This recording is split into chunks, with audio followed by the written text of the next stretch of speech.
above anything they have to offer me, right? It's like, get over yourself, Mark. You've got to...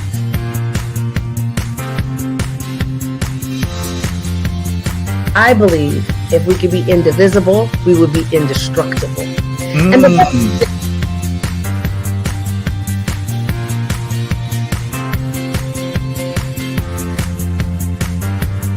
Hi, after this, I don't mean to ask you to put you on the spot to say, tell us what's going to happen in the future, but tell us what's going to happen in the future. Good.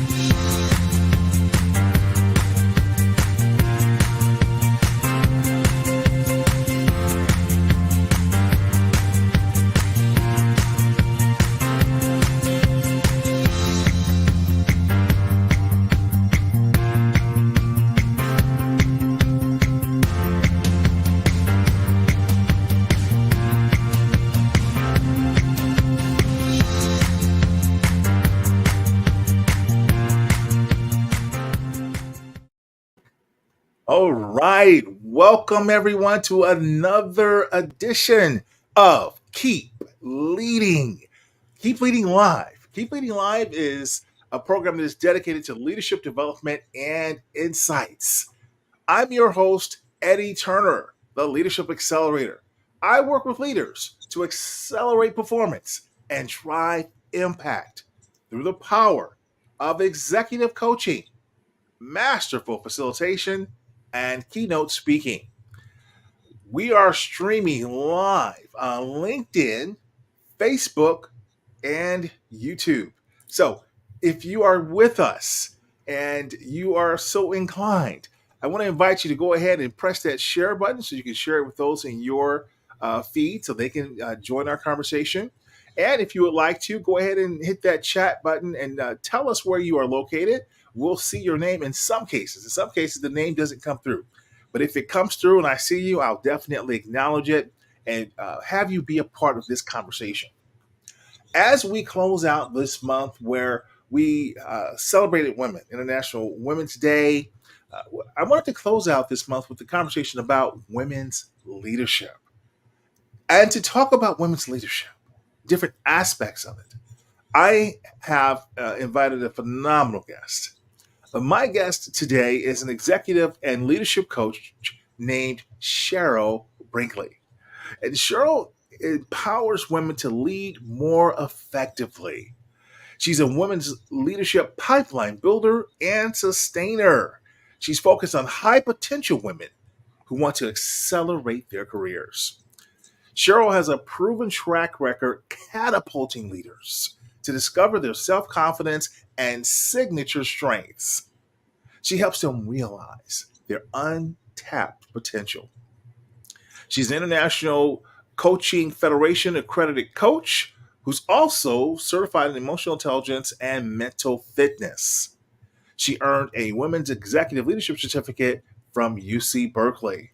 So, I am excited to welcome Sheryl Brinkley. Sheryl, welcome to Keep. Hello. Hey, I'm so happy to be here with you, Eddie, and to be in the space. I'm so excited. Thank you for the opportunity. I'm excited to have you. So tell us a little bit more about you. Listen, you touched on that point about being this catalyst. And so I really have coined this thing about myself of being this catalyst for women, to encourage, to motivate them, to really help them to be viable as they ascend through the senior leadership pipeline into the executive offices. And so my thing is to really work with these mid-career women and high potentials in particular to avoid the stagnation of being stuck there. We have too many mid-level women stuck in this pipeline, not getting through.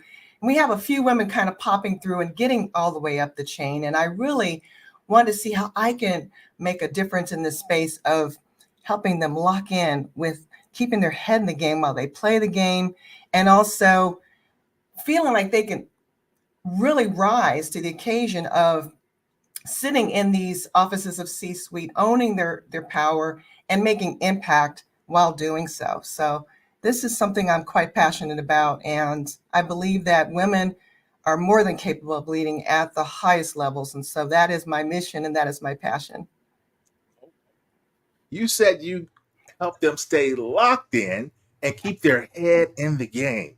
Now, that's obviously a sports metaphor, and Absolutely. leadership could be a contact sport in some ways, right? Absolutely. It is a contact sport. I mean, it is a strategic game, and we want to make sure that women are positioned from a mental perspective. That's why we bring the mental fitness into it. From a mental perspective, really understanding that they need to get that that piece locked in. You know, we're struggling with this imposter syndrome, and in a lot of cases, sometimes lack of confidence, but we have the talent, we have the education, we have the acumen, just a matter of locking in that mental fitness to really be able to serve and be strategic as we continue to climb.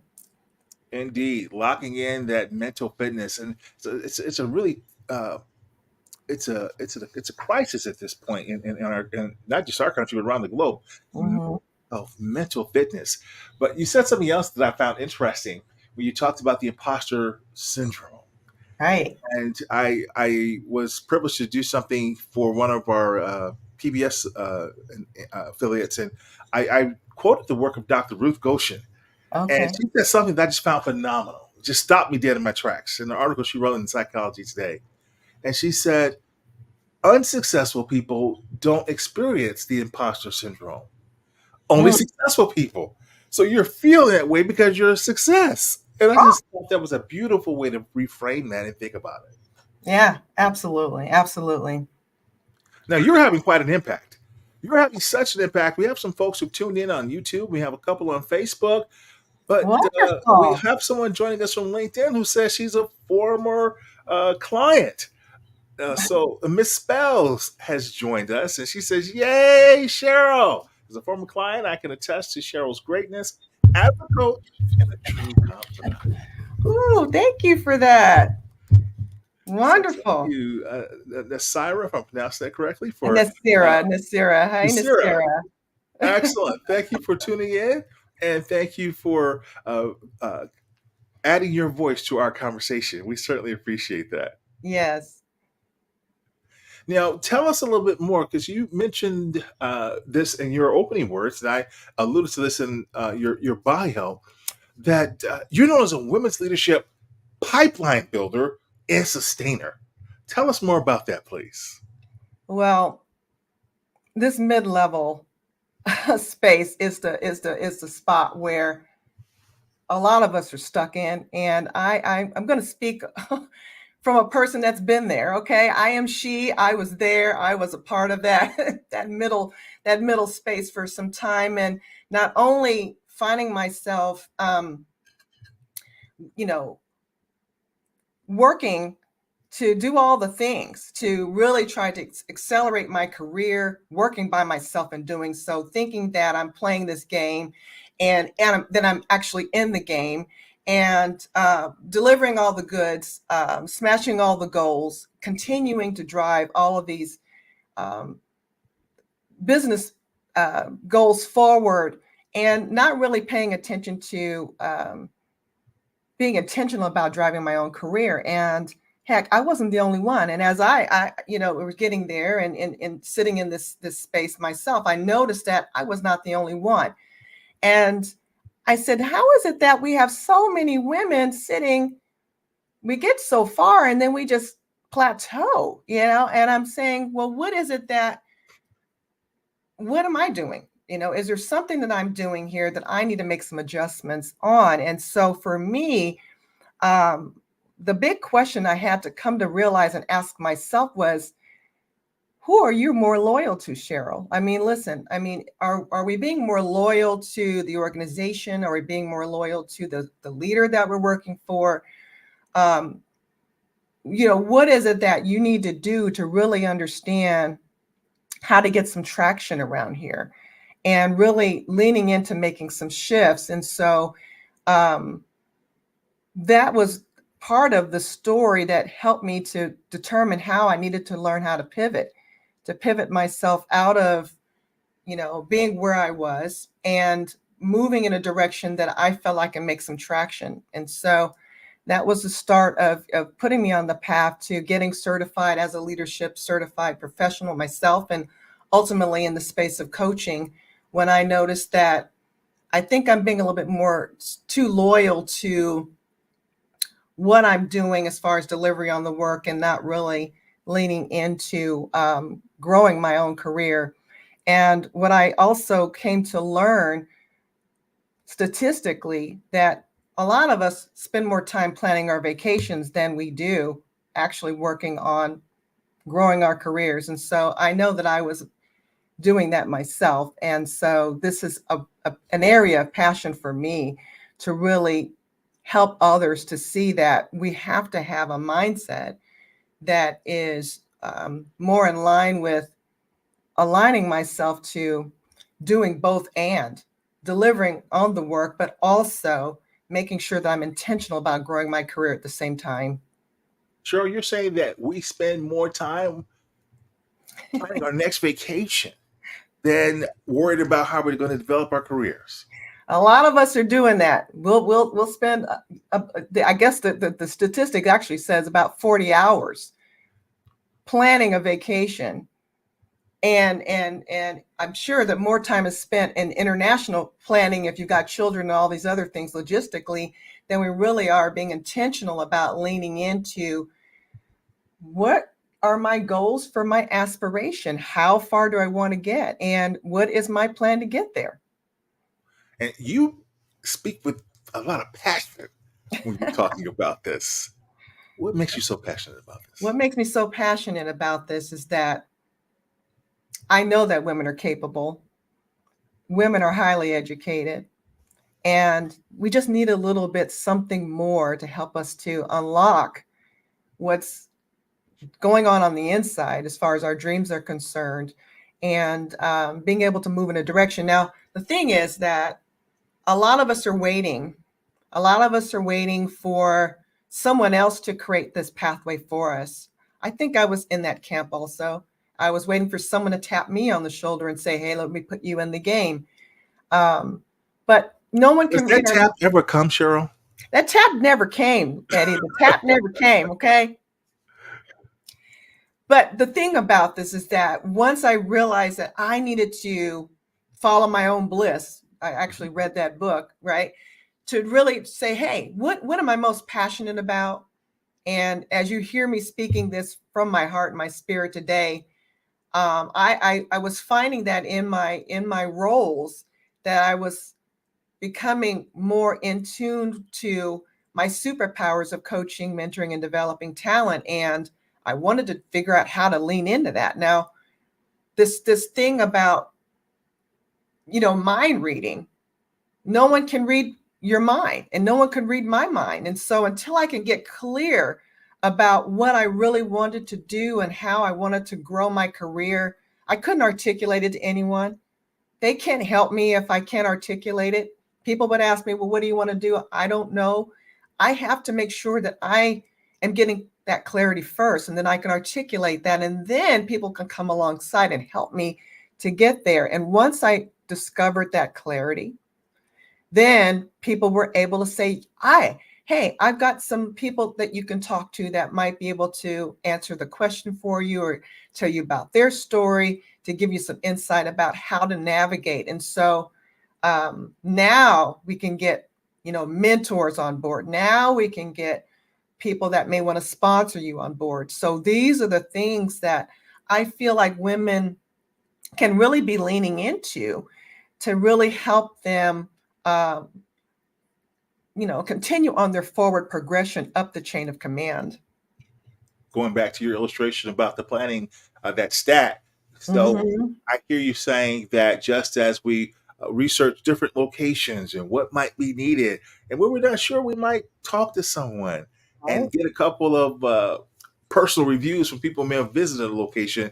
You're saying we should do something very similar when it comes to our careers. Absolutely. Excellent. And specifically as women, you said, hey, don't wait for somebody to tap you on the shoulder. You must take the initiative. What's one tool that women can use if they find themselves stuck? Here we are at March. It's the end of the year, end of the quarter, rather. It's the first 90 days. Everybody set up goals at the beginning of the year. They say, I'm going to accomplish this. This is what I'm going to do this year. And now we're at the end of the first 90 days of the year of 2024. And oh my, I haven't even taken the first step. What advice would you give to a woman who's listening to our conversation now about how to get unstuck and get moving? Yeah, well, number one, create a development plan. Really being intentional about what are the things that I need to do to grow my acumen, and leaning into, what kind of skills might I be adding to my, my tool chest now that will help me not only serve me now, but also in the future. And then another piece of wisdom that I want to drop in this space is that cultivating a mindset that career development and career pathways forward is really a game of chess. This is not a game of checkers. There's strategy involved. Getting to the highest levels of leadership, it doesn't come accidentally. It will not fall in our laps. And so we have to be intentional about that. And so when we think about the game of chess, there's the queen that's on the board. And so as the queen on the board, we have to know that we can navigate positionally in all different directions that may serve us to help us get the acumen that we need and also the exposure that we need in order to continue to grow. Now, the queen on the board, she's moving around and she's making moves. And I'll throw in here that Deloitte created a model many years ago that is called the career lattice. I reframed that to call it the rock wall, the career rock wall, because if anyone's ever seen or climbed a mountain or done a rock wall at a gym or some other facility, there's no straight way up. There is side to side. There is sometimes lateral. There is taking steps back. There are all the things that women might need to do to pivot and position themselves to ultimately acquire what they need to now be more competitive and also have that confidence to compete when they do so. Indeed, because it's not always going to be a straight line. No. Well, I've enjoyed my conversation with Sheryl Brinkley. If you're listening to our conversation, feel free to ask Sheryl a question. We're talking about women's leadership. Ask her a question. She is a leadership expert, and she works with leaders, especially at that midpoint in their career, to help them identify their career and catapult to the next level. Go ahead and tell us who you are. You can drop a comment there, ask your question, and don't forget to share with your friends in your feed. We're on Facebook, YouTube, and LinkedIn. Sheryl, when people discover this, to your point, they're often at that mid-career point and they're having that epiphany that you had. Is there a role that executive coaching plays in this, especially as you talked about with developing a leadership plan? I absolutely believe that. I'm such an advocate for bringing coaching in as another tool and another resource, because we have leaders that are operating right now in the C-suite that, well, they got there because of other ways of delivering work, and maybe they've left a lot of dead bodies in their wake. Now they're sitting in a seat of influence, leading at the highest levels, and they may have a board member telling them that, hey, this isn't working. They may have other stakeholders that are telling them that their approach to things isn't working. They may have direct reports saying that this way that you're showing up isn't working because their self-awareness is not in alignment. And, sometimes companies now will bring in an executive coach to work with them.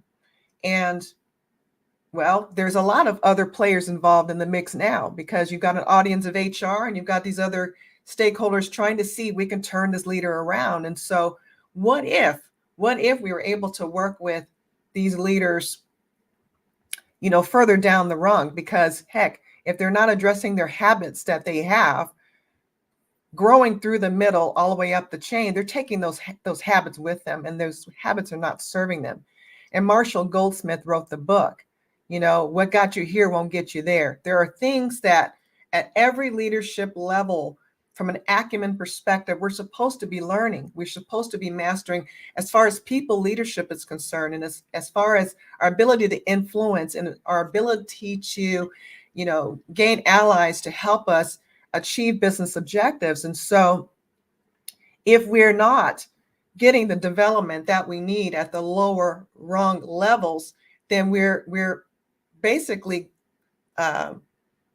growing a population of leaders that are really not equipped to lead. Now, Gartner, the tech research and consulting firm, just recently, put out a survey, their 2024 HR priorities survey, that talked about the challenges that they're having with leadership development right now, that are barriers for that middle layer of leadership. And the study reported that 75% of managers are feeling overwhelmed with this compression of having more work with, less, resources to get things done.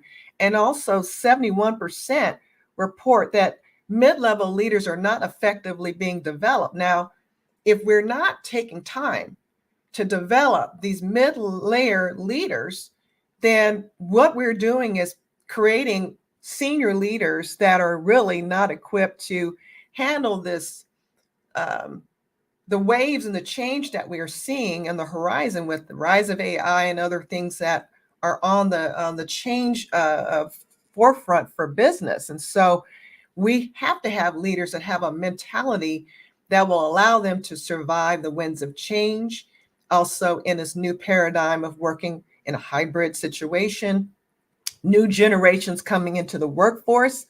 We have to have a mentality that's fresh, that will allow them to be able to scale their ability to relate and to create this culture where all can feel like they're served and that they can follow behind this leader. So this is something that is really important that we are able to tap into, and especially when it comes to not only women but to men too. So I wanted to just to say that it's not just a women's issue here that we're speaking about. Indeed. Well, it's interesting in terms of the point you make there. I've heard it referred to as an inverted pyramid when it comes to leadership development, and that the most dollars and resources are dedicated to that top layer in an organization, and there's less and less being invested as you get to the bottom. And so that definitely leaves the leadership pipeline lacking what it needs to position companies, even though they say they really want a strong pipeline, to really be able to be competitive with a strong bench of talent. That's right. Rip Kuza said something similar when you talked about the dead bodies that are left in the wake. He said that the average leader goes 10 years without training, 10 years in a leadership role before they actually get their first leadership training. And so, yes, behind them, there's a lot of carnage left because people have had to deal with them as they were literally practicing leadership without having proper training and tools. Yes. You have a way that you help leaders address this program, I understand. How can people learn more about you and the work that you do? First of all, reach out to me at my website address, and I'm happy to have a conversation. But, I just want to also advance this notion here, Eddie, right here, that it's important that we see this as an opportunity and a moment here that we can feel empowered to get the resources that we need. Now, if your company is not in a position to invest, or they're looking more up here than down here as far as development, then we have to be able to feel empowered to go and get the resources that we need ourselves in order to get to where we're trying to go.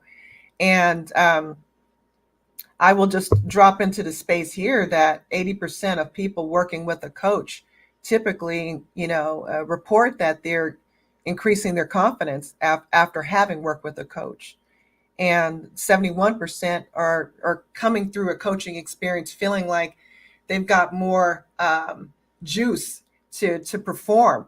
And so there is the investment of taking on these kinds of supportive resources. But typically, I usually tell women one promotion can probably pay back that investment, really. So it's worth it. And to really be able to see that as we look at people that we look up to in the public spaces, such as Michelle Obama or Oprah or Sheryl Sandberg, these people are working with coaches. They have all kinds of coaches that are working on their team to help them to get to where they're trying to go. And so this is something that, in addition to mentors and getting sponsors on board, is another tool in the arsenal that you can deploy and employ to get you to where you're trying to go and help you to accelerate it. There's no need to struggle like the rest of us had to struggle trying to get, another promotion or trying to fight our way through the middle, when, we can take advantage of things that can really help us accelerate the process. Excellent. And Miss Bell says that her confidence definitely increased since she worked with you. She said, I now go into interviews feeling much more prepared and confident in my ability to talk about myself. So thank you for your affirmation of what Cheryl is Thank saying, you. Miss Bells. We appreciate that very, very much. What's the key message you would like those listening to us to take away from our conversation today? Oh, key messages. Certainly have a plan. Creating a development plan, working through understanding where your gaps are, what soft skills acumen I might need to continue to grow on, what are the hard skills, business skills that I might need to learn. One of the things about growing through an organization, unfortunately, sometimes some of us stay too long in one particular area of the business. We want to make sure that we can diversify our experience and also get exposure at the same time. And that is a critical piece for a lot of women as well, is getting exposure and allowing others to understand our brand and what we bring to the table as far as a value proposition is concerned. And certainly understanding that you're playing a game of chess here, understanding that you need to also be intentional about growing your career alongside the work that you're doing to deliver the goods for the organization. Outstanding. Well, thank you very much, Cheryl. I thoroughly have enjoyed speaking with you. Thank you to those who joined us live and to have a little bit of interactive discussion as well. And if I did not acknowledge you, that's because it didn't pop up. So I see there's some people there who I just don't see a name or a badge for or a comment, but sometimes people tell me afterwards. What a fascinating discussion, and acknowledging the importance of women's leadership in organizations, Sheryl Brinkley. Thank you very much. Thank you so much, Eddie, for this opportunity. Everyone, I would encourage you to follow Sheryl Brinkley on social media. Look her up on LinkedIn and connect with her. That concludes this episode of Keep Leading, everyone. I'm Eddie Turner, reminding you that leadership is not about our title or our position. Leadership is an activity. Leadership is action. It's not the case of once a leader, always a leader. It's not a garment that we put on and take off. We must be a leader at our core and allow it to emanate in all we do. So, whatever you're doing, always keep leading.